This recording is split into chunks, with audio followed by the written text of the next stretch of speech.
देख के जवानी तोहार भेलौ मादा होस गे कैले कोन जादू छौड़ी आबै छै ने होस गे। देख के जवानी तोहार भेलौ मादा होस गे कैले कोन जादू छौड़ी आबै छै ने होस गे। जब से देखलियो तोरा हटिया में सुनने हटिया में आँख बंद करी जब सुतै छिए जाने गे सपना में आबै छही रतिया में तोहारे पकड़ के रोजे कट छै रात गे लागे छै घुसल छही तकिया में सुतै छिए जाने गे। Music by SDR studio. सपना में आबै छही सपना में आबै छही रतिया में। Vijayshree digital audio recording studio Biharigunj.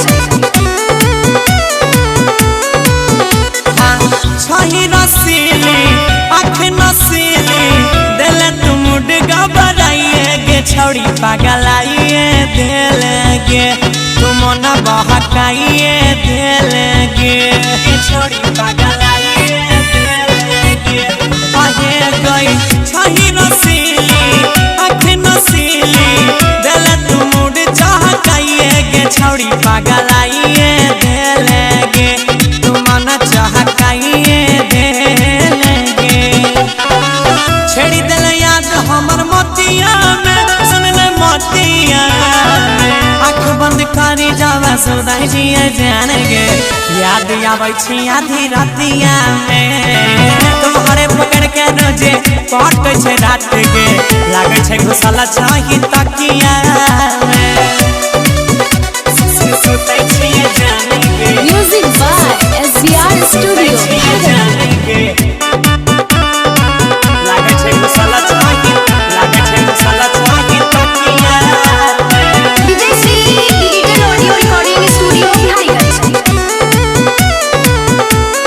सुने माल छही खास गे होइने बरदास गे मातल छौ चढ़ली जवानी गे छौड़ी हमार बहन जन रानी गे सुनाबे ने तै बेसी कहानी गे छौड़ी हमार बहन जन रानी गे। कहे गई माल छही खास गे होइने बरदास गे मातल छौ चढ़ली जवानी गे छौड़ी हमार बहन जन रानी गे सुनाबे ने तै बेसी कहानी गे। ताके छोड़ू ने हमसे टटिया पर चढ़ी टटिया आँख बंद करी जब सुत गौरविया जाए सपना में आबै छै गे रतिया में तोहारे पकड़ के काटे गुड्डू सनी रात गे लागे छै घुसल छही तकिया